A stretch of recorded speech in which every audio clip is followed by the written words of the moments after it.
Hi, my name is Tariq. I'm from the World Bank. As usual, I'm the least interesting person on this panel, so I will introduce myself at the end. We'll start with Meryl. Take it away. I'm Meryl Khokhar, president of the Geoffrey Beene Foundation Alzheimer's Initiative and founding member of the 21st Century Brain Trust. Technically, I don't qualify to be here, which makes me perfect for this audience. I'd like to take it from the human dynamic. If we scratch the surface of our lives, we're going to find pain that we can't escape.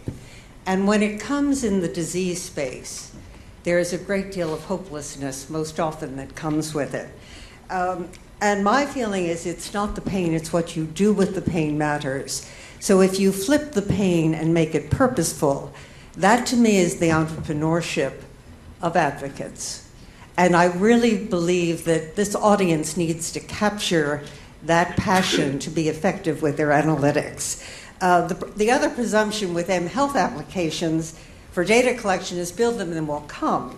But the missing dynamic is, again, how do you leverage this pain and passion? Where's the narrative that includes us? Why are we doing this? It's always missed. It's there, but it's important to you. So I want to show you a real world problem.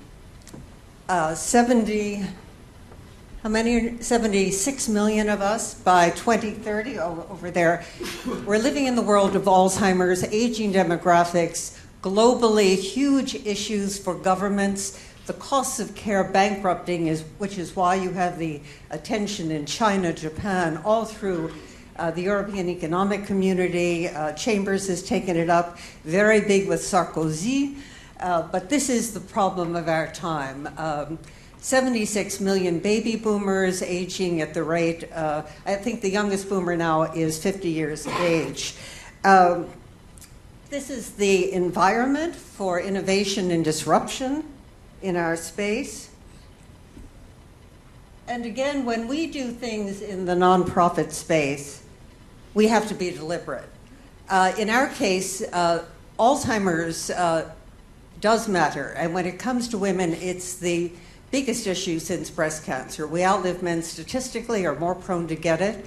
There is a difference in the sex-based differences. We don't know why yet. And we're 2/3 of caregivers.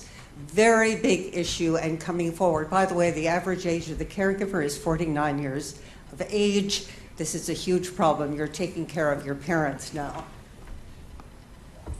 In response, I made a mistake. I wrote a book that forced me to look back 20 years. I had vowed never to write a book because I was a former reporter and interviewed so many people with nothing to say that I thought, I'm not about to do this. But then as an advocate, I felt compelled to do it.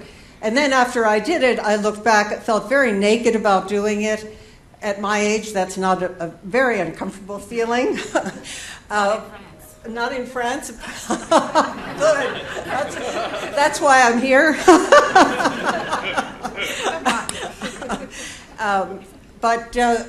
We ended up looking back, and I realized that we had left behind the young women. It bothered me. They were leaving their careers as I did. I've been a caregiver for 20 years for my husband with early onset. He was a physician researcher, and his expertise was von Willebrand's disease. I left my career to take care of him. It troubled me that young women were leaving their careers, being forced out because there were no better options. So I didn't want to talk about myself. I wanted to create something that created a narrative and a dialogue, and that was the Healthy Brain Study. It was run, I picked two technologies. One, Dr. Corey Latham is here. She has the Dana Suite. It was just approved by the FDA on cognitive assessment. That tool was being used in conjunction with Lumosity because of its scalability. I launched it adjacent to the book coming out, and within about 3 months, we had 1,000 women sign up. Over half completed it. The bottom line, we began looking at data, and we found that 57% were operating at less than 50% cognitive vitality against normative data. The big aha was we self-reported ourselves as all right. So these are huge issues, but what I've tried to show you is how you attach a social imperative and an issue around a big idea, especially in your field. The other bottom line is, to me, the missed opportunity, and I want to leave you with this, is that you have to attach hope and an advocacy narrative to the analytics. Attach hope and an advocacy narrative to the analytics if you are going to be successful in bringing us along with you. And because we're in France, 2 quick quotes on, this will test my French, which I haven't used in years, on hope. One was by Victor Hugo. L'espoir est aussi important dans la vie d'un être humain qu'il les aille pour un oiseau. Hope is as essential and important of life of being human as the wings of a bird. And the other, which is probably more of my bent, which is Valérie. L'espoir fait vivre, mais comme sur une corde raide. Hope lets you live, but on a tight cord. So that's... Do you want to play your video? Oh, the video, yes. Always engage people, and there is a video. I was trying to show Steve and I could perform without it. It's 15 seconds. I think we don't have time. Here we go.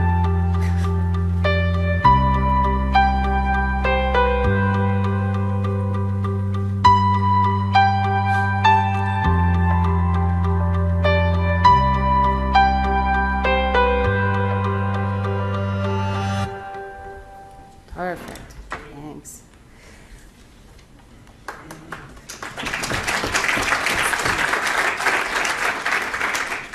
So I also have a short video because I am somewhat jet lagged and want to make sure that, and this is such a great video, it really gets to the point of the conversation, but it's only a minute. Here we go.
It's okay because we ended breast cancer. It's done.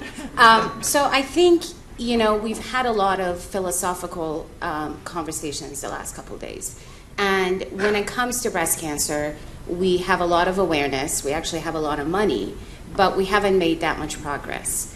And that's where the National Breast Cancer Coalition comes in. They've actually set a deadline to end breast cancer by 2020. So when you set a deadline as a nonprofit, you want to put yourself out of the business. And that's a good thing because we have way too many nonprofits that are tweaking their mission slightly to justify their existence. And the way to end the disease by 2020 is not only to gather the researchers around the table, but to also have advocates involved.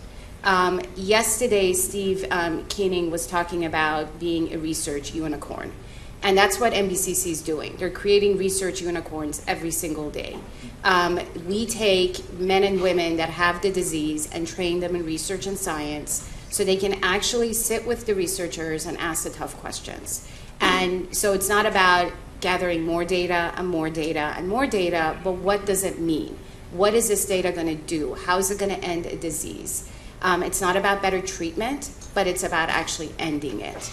So when we talk about open innovation, when we're talking about being disruptive, getting rid of silos, the patient voice, the advocate voice has to be there, has to be part of that conversation. There's no other way of doing it. And that's what the National Breast Cancer Coalition is doing. And that's why it's disruptive, it's something new, and it's something very different within the breast cancer space. Thank you very much. Marisa? Hi, I feel like this is a high chair because it's hitting me right here. My name is Marisa Weiss, and I'm president and founder of breastcancer.org. And I started the organization about 15 years ago, having already been in the advocacy space for about 15 years, because I wanted to give each woman the best medical expertise that she needed to make the best decisions to protect her precious life, because we know that our lives are our greatest gift, not just to ourselves, but to our loved ones and to the world, as we've discovered here how many wonderful things have been produced that we've shared. So I wanted to provide with the availability of technology and the information age and the open silo of sharing information.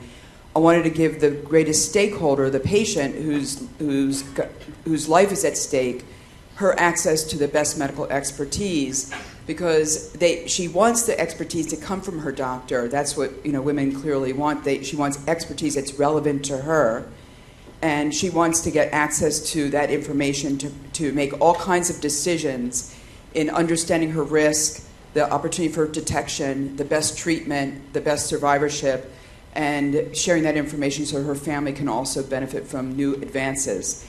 And so breastcancer.org is the most patient-centric resource and community in the world. We have 11 million unique users and the largest community online, complete open silo, completely patient-centric.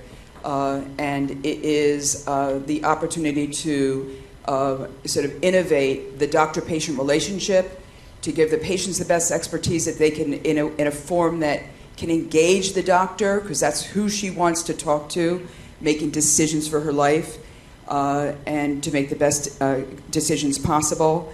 And so that has been an amazing journey.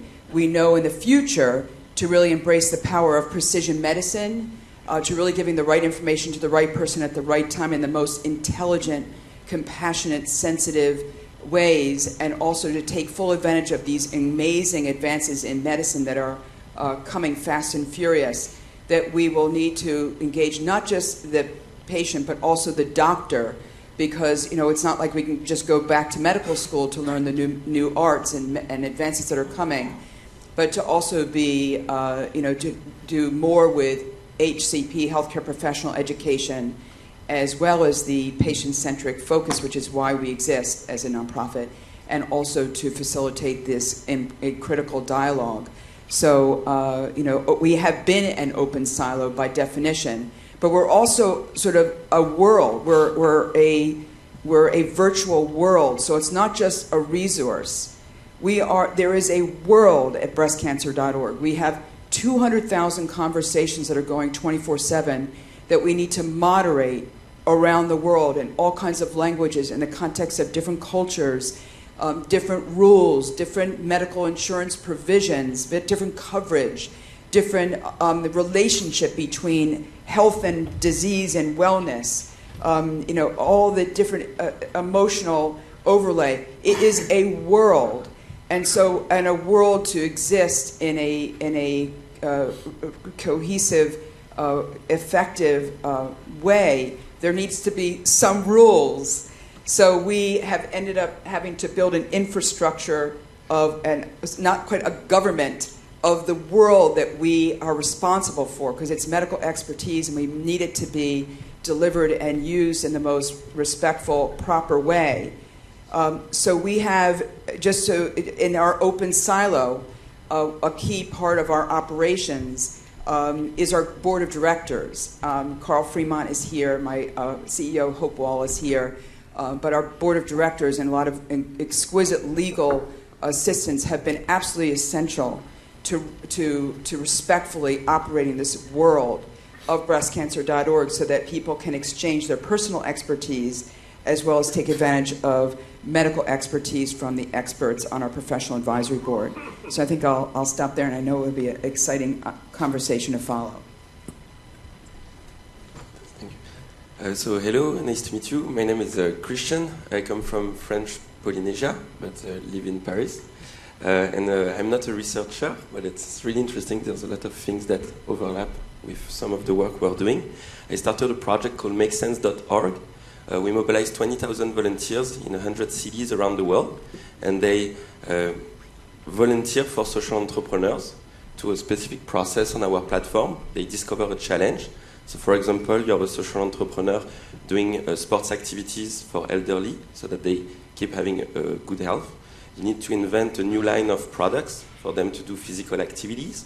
You would post it on our platform, and then you would have like maybe designers, like people in business school, whatever. They would take up the challenge, go to Fab Labs, prototype your product, and then propose it to the entrepreneur. One solution out of 2 is being implemented, but the real mechanics is how do you mobilize all those volunteers. We started as students, so it was really easy. Everyone is super motivated, wants to engage. And what we've seen is that the more the community gets older, the more they ask for, like, what am I changing concretely? So the big field of development we're doing now, it's a bit like the reverse of what all the research community is doing. Like, you start to analyze data, and then you say, oh, now we need to engage more people so that the data are more interesting. For us, it's a bit the reverse. We started by engaging people, and then to keep the people engaged, we need the data to show them they have impact on causes. And so the big field of development we're doing right now at MakeSense is how do you show the volunteers concrete impact they had on health. So for example, by developing this new line of products, how much time is being used by the elderly? Do they have less, more equilibrium, so they fall less and they less break bones or stuff like that. So it's a bit like the reverse approach. And so that's why I'm really interested to hear like all your approach on how do you analyze the data but showcase it in a way that it's not costly, because there's a lot of methods to analyze social impact, but it's most of the time it costs as much as making the projects happen. So I think there's a lot of development with technologies, and like maybe you have some example, because I think you may have this problem at the World Bank. So I'm really interested about that. Thanks. Great. I'll use this one. So I promised to introduce myself briefly at the end, and I will, and then I'll ask a couple of questions to our panel. So I work at the World Bank. If you don't know what the World Bank is, it's a bank, and we lend $50 billion approximately per year to low and middle income countries.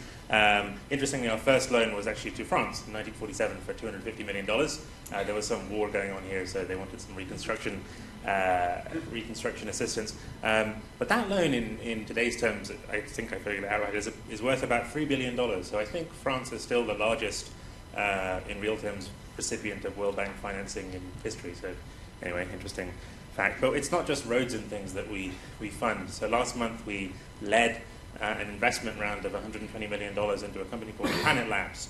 Does anyone know who Planet Labs are? Maybe a handful of people? One person. Planet Labs is a company, it's a startup that's launching satellites to make a ring around the planet and produce a 3-meter resolution picture of the world every day. That's what they're doing. Their satellites are the size of a MacBook with a bottle of wine stuck in the middle of them. They launch about a dozen of them, and that's what they're doing. The reason we invested in that is that for us, it's a fundamental public good. A digital public good of real-time satellite imagery of the world is it's a piece of infrastructure for other people to build on, and it's a sort of fundamental currency of open innovation in our point of view. So the bank launched an open data initiative about 5 years ago. And that's kind of what I run. But I want to talk about one, I think, major failing that the World Bank has had in the past. So this week the World Bank is having its spring meetings. We also have these annual meetings as well. So you may have seen on the news years ago that there used to be these protests outside the World Bank by all sorts of different groups and individuals. But for the last 5 years, if you've been to DC, there were no protests. Last year there was a guy dressed as a dragon, but I think he was doing something else. But there have not been any protests. So why have there been no protests? Because 5 years ago, when we launched our Open Data Initiative, we also thought, why don't we just let the protesters come inside? So we opened up a whole bunch of meeting rooms. So it's not just the ministries of finance and ministers from around the world having a dialogue during these meetings. It's civil society. It's anyone who has an issue that wants to discuss it can. So it took us a long time to realize that it's not just our clients that we have to engage with. It's a broader community of people. So maybe we're dumb taking 50 years to figure that out, but we kind of figured it out eventually. So I guess my question for the panel is, we've heard great stories of people having tremendous success, but I'm sure you've failed at something as well, and I'm sure you've not met your aspirations, or you've not managed to have the kind of impact that you wanted in some areas. So tell me, where do you think you've fallen short in your work? And maybe I can start with Meryl on that one. Oh, too much to tell. We're a catalytic funder, so our funding, it's hard to give away money well. Trust me, we work very hard at that. But there have been 2 failures, 3 failures. Actually, forget the number. But 2 to help you with the point. It took me an investment of 2 years at Harvard for the big aha that 80-year-olds can self-administer cognitive assessments. Now, that to me was a total waste of money. Because intuitively, our generation, it will be seamless, and I'm old enough to say it's seamless in our lives. That's too old to be there. And we were using the cognitive assessments that are being used in prevention trials, so we were very careful. The next point was that I was very concerned that registries were getting silos, so I was looking to create open source. But I felt that as a nonprofit, we needed a research imprimatur. Well, anytime you do that, and I've learned the hard way, it becomes centric to the institution. They talk it, but they certainly don't know how to manage it. And everybody says, oh, we'll link here, and we'll do this, and we're open for you. It doesn't happen. And that's why I would never do that again, and have been less effective. Again, as a nonprofit foundation, we gave them a mark of a build of about $250,000 the first year.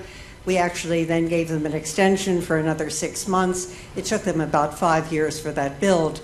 And I am persuaded that if we stepped outside and did it as nonprofits, we could have benefited multiple institutions at the same time. And that to me would be valuable. I have others, but we'll share. We'll do that over drinks. We have a lot of failures. I think I'm going to focus on the breast cancer space, not specifically NBCC. I think in the United States, breast cancer has become so successful in promoting itself.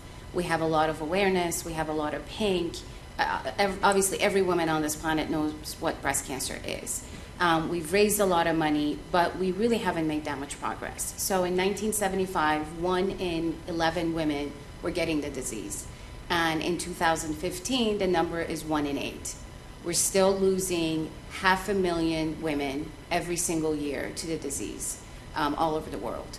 So the numbers haven't changed, but we've raised billions of dollars. We have covered ourselves in pink, and we march all over the world for breast cancer. So I think the big issue is it's like your example of the World Bank. You finally let the people in, and you said, come and tell us what the problem is so we can hear your voice. And I think that's what the scientific community within the breast cancer world is starting to do. Thanks to the work that MBCC has done, they're letting the patient and the advocates in to help shape the research. And that's the only way we can make progress. Because when you have somebody who has actually had the disease sit with you, the disease is right there. You know, they have their skin in the game. They've gone through it. They want to see an end to it. It's no longer a philosophical question of, well, how do we do this? And how do we gather data? And what? But really, there's an urgency. And so we have failed in a lot of ways, and we've raised a lot of money that I think has been somewhat wasted. But now I think we are at a turning point to really change things up, to really bring the real people to the table, and also to utilize technology, which is really absolutely very exciting in this next phase of breast cancer research and advocacy work.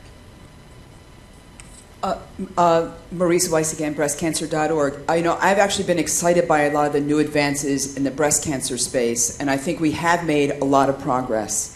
And we are saving more lives, certainly not enough lives. But one of the things that is greatly frustrating to me as a physician, I'm a physician, a breast cancer oncologist, and also a breast cancer survivor myself, is that so many of the new discoveries and so much of the knowledge today is underutilized. That when it comes to women understanding their own risk for breast cancer, that so few women access genetic counseling, genetic testing, when they could better understand their risk and take more effective action to lower their risk. And also so many of the treatments we know that, for example, anti-estrogen therapy that protects against about the two-thirds of breast cancer, which likes hormones. The anti-estrogen therapy helps reduce that risk of recurrence or getting a new diagnosis. That is heavily underutilized as well. Those are just examples, and there are many, many examples. So we feel this great urgency for breastcancer.org to deliver the discoveries, to give each woman the best, take full advantage of what is available to her, hopefully, today, wherever she is around the world. But of course, we're constrained by, as any other nonprofit would be, by resources. And it's only going to be through partnerships and the use of technology to sort of get our smarts on sooner, to bring our smarts to the table with somebody else. So we're very pleased to work with SAGE on Share the Journey, along with other partners, in order to best understand the opportunity to learn more from women's journey after breast cancer diagnosis and compare to the controls, so that we together can come up with solutions. I think in terms of failures, as a president of this organization, I see great opportunities that we might have to miss because our capability to do everything is limited. We always have to choose. So it saddens me when we have to give up a fabulous opportunity, because I know each one could be such a wonderful, great, exciting project to work on that would have great impact. And so when I think about that, sometimes you miss the opportunity within your own organization to do more, smarter work. So as an example of that, we at breastcancer.org are increasing our commitment to really analyze the unmet needs that we can discover even within breastcancer.org, so that to really have the analytics of our own unmet needs, or the greatest urgent needs at breastcancer.org, be met. So we can use Google Analytics and basically understand behind the curtain of breastcancer.org what are the main reasons why people are coming to us, where are they getting stuck in their care, and then really mining our community, which is the biggest in the world, for the sentiment, to basically the emotional expression and needs that are being are challenges in their lives, to then create programs so that when we go to partnership, when we go to to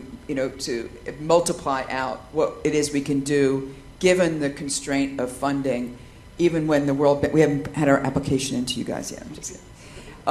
And that we are bringing our the most power to the table. And just one more thing, I think that for all nonprofits that constrains us is that when it comes to all the entrepreneurs in the innovative startup world, they go to funders, they go to seeders, they go to social entrepreneurs, to the angels, they tap into large money with the hope that there'll be a return on investment, a great return on investment in a very short time. In the nonprofit space, you can't just do that. So that's an inherent constraint into our world that we live in. So that it is through these partnerships and these technological innovations that we can hopefully leverage our work to its fullest, given that resource constrained world in which we operate. It's also like starting with a frustration of like 2 months ago, we were redoing the strategy of MakeSense. We were like, okay, what do we want to do next? Let's scale the number of volunteers, go from 20,000 to 300,000. The number of projects help from 800 to 1,500, whatever. And then we like, does it guarantees that we make more impact, like increasing the number of projects help and number of volunteers? And then when we started to ask that question, we're like, what we did for the last 3 years was useful or not super useful? And so at least it didn't cost anything, because like we're self-running with our own business model and really lean on resources. But we were like does what we do really matter and have an impact? So it was like kind of frustration of what should we do, or how could we prove that what we're doing have an interesting impact. And so we completely shift the model, and we said that now we're not going to focus just on helping one project, volunteers helping a project, and we hope the projects will get an impact. But it's more like, how do you organize collective action around the cause? leveraging on the resources we've been able to find, like the entrepreneurs around the world, the volunteers, which are basically talents and skilled volunteers. We've been approached by the government saying, like, can you do some stuff with us for programs running? And we thought, like, let's, instead of just scaling the number of volunteers and projects help, try to measure impact on cause. That's where analytics comes into account, and there's a lot of work to develop. But in doing this, like, we're just trying to serve. We clearly see that the social entrepreneurs, like, they are not enough. They're super small, super little, and you need, like, big NGOs, government ministries to do stuff. But how do you make them collaborate easily that doesn't kill the entrepreneur and at the same time help modernize the administration? And I think that's the next kind of things to crack. So do you make it at scale and super fast? How administrations and government modernize their impact, leveraging on entrepreneurs or NGOs, because small social entrepreneurs themselves, we realize that we could mobilize lots of volunteers for them. It doesn't necessarily change. Great. So we're short on time, but I want to open the floor for a few minutes. If anybody has questions, put up your paw and we'll get you a microphone so you can ask. Otherwise, I'm going to keep waffling. So we have one question here. I think it's a fantastic initiative for this breast cancer team, but I just have one question. The genetic basis of that is where you can do predisposed is still a small percentage of genes. Total number of patients, I don't think it crosses BRCA1, BRCA2, all this put together, 13%.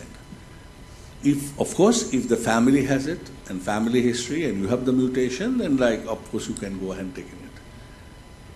So at putting a target that you will eradicate, you will be able to reduce it because there are so many sporadic mutations that comes in or consequence, and we don't know. In recent cancer work, people actually has found that very large number of mutations are pretty random. They're not necessarily inherited. So when the first generation mutation comes, genetically detecting them is not going to be easy. So I thought I will just put this. So I don't know what is the strategy that you will use to handle this, but I don't know the solution for that. So just to clarify. Can we just grab a couple? Yes, just one more question at the top, yes. I think.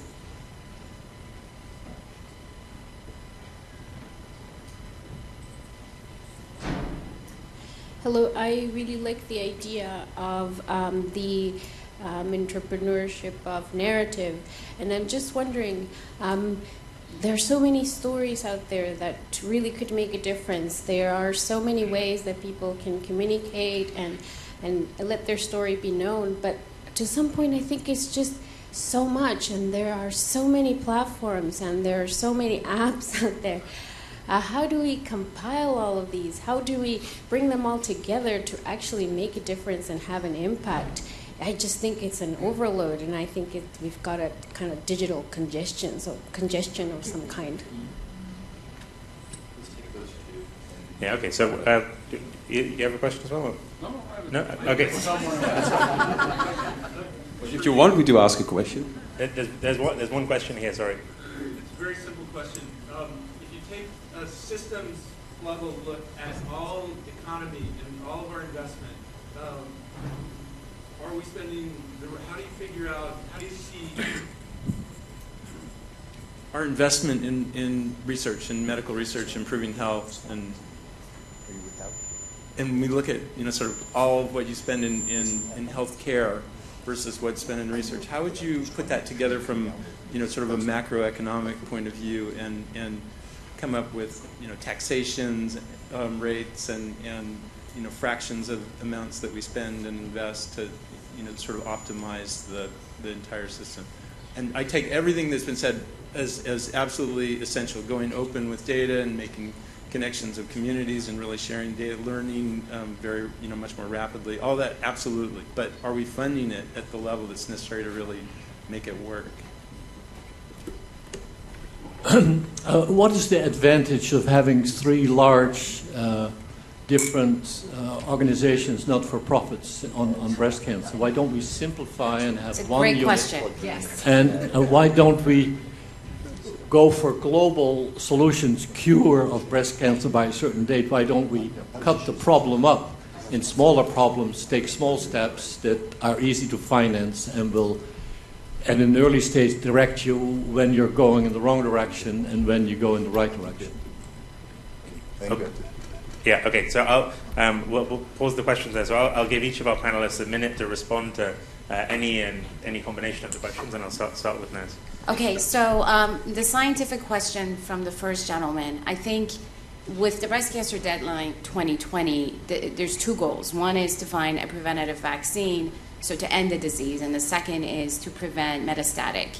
So to prevent the disease from women getting it, and the second is prevent the spreading of the disease that kills the women. I can't go into the details of different genetic mutation and the usefulness of genetic testing, but what is interesting with this approach is, again, that bringing the urgency to the table, that we do have a disease that is the number 2 killer of women, and it needs to end. We have enough money, we have a lot of resources, but we just haven't been utilizing it well. So that's what MBCC is working on. That's what we're focused on. The second gentleman who said, why not break up the disease and try to take smaller steps versus putting in a deadline out there and saying, a bigger goal. Well, we've done that. It hasn't worked. So really for us, the only way to, again, bring the urgency to the table is to put a deadline. We sent a man to the moon because we had a deadline and we got it done. So the only way to really figure out how to end breast cancer is to put a deadline on it. Now, is it risky? Of course. Is it going to get done by 2020? Yes. But if it doesn't, then at least there's an effort made, and that you can then look back and say, as an organization, do we need to exist? If we can, as a community of breast cancer organizations. So I think that was it, right? Those are the breast cancer ones. I'd like to pick up on one about the storytelling. In a space with Alzheimer's where you have great stigma, so you have both the stigma of the disease itself and ageism, you have to bring people out of the shadows. It was true with HIV/AIDS, it was true with cancer, it is now true with Alzheimer's as well. Again, it's what you do with that storytelling and the back-end analytics. So let me give you a quick example. On the Innovation Challenge I showed you, the public conversation was ask a question that matters to people. So does sex matter? With a double X. But at the back end, it was to inform the science, to say, go mine the public databases, so it was designed that way. Don't reinvent the wheel. It was the time of sequester in the United States. And mobilize women. 2 conversations going on simultaneously, so that's the dynamic. So with all that storytelling, you have to begin to focus it a little bit and make that happen. And if your conversation is not working, change it. Do not wait, because you'll get that feedback, and that's the advantage of social media. They'll tell you right away. But the urgency of the global initiative, of global research, SAGE is involved. We are trying to, in fact, break down the silos so that we can attack Alzheimer's just the way this gentleman described. So thank you. I would just comment about your question about, that there's the breast cancer landscape is so cluttered and crowded, and why can't you all be one organization and be the same? The fact is that breast cancer is the most common cancer to affect women. 29% of all cancers in women start in the breast versus like ovarian, which is only 3%. And it's a collection of so many different diseases that are sort of inherently genetically continuously evolving, and so it is a very huge problem that requires a lot of solutions. And I do think that there has been a lot of partnerships or simplification already in this space to try to avoid duplication of effort. But what is true in life in general, personally and professionally, is when life gets complicated, you want to simplify. When the landscape gets complicated, you want to simplify. So I think that it is incumbent upon and a responsibility of anybody in this space to avoid duplication of effort and to have crosstalk, cross-silo conversations in order to share the love, share the knowledge, and basically to advance the field faster together. So, for example, in the complex messaging around obesity, which is a significant environmental cause of breast cancer, non-inherited, well, it can be inherited, but basically a significant risk factor for breast cancer, that's not just confined to the breast cancer space. That's, every disease basically is more common and worsened by obesity, right? So when you look at, for example, breast cancer prevention steps like getting to and sticking to a healthy weight, exercising regularly, plant-based diet, minimizing alcohol use, avoiding smoking, well, those 5 steps are the same in breast cancer as they are in heart disease, osteoporosis, diabetes, etc.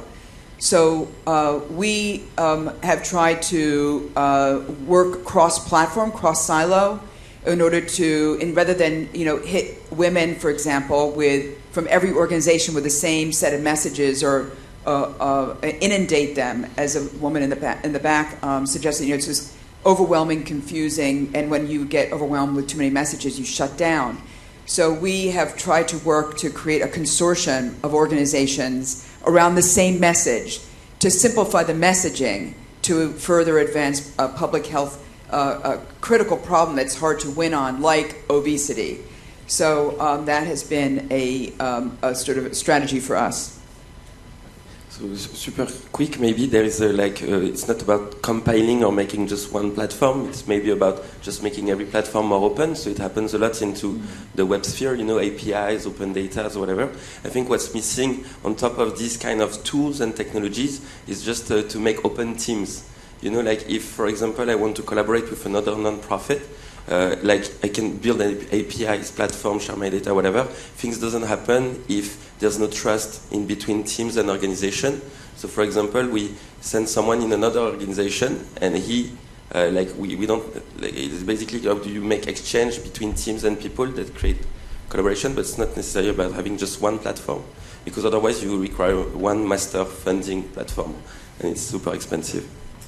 Thanks very much, and I'll take a 30-second stab at answering that final question and close. Do I think that we spend enough or the right amount on research and development? I've got no idea, but what I can tell you is that the top 4 countries that spend as a proportion of their GDP on R&D are Israel, Finland, Denmark, and Sweden in relative terms. In absolute terms, this is the year that China will become bigger than the US in terms of research spending, and we're finding that in financing of all sorts. So you have new financiers and new actors in the landscape, and I think that's going to be the interesting thing, rather than are we spending enough. I think where's the money coming from is going to be the interesting question. So I'll finish with that.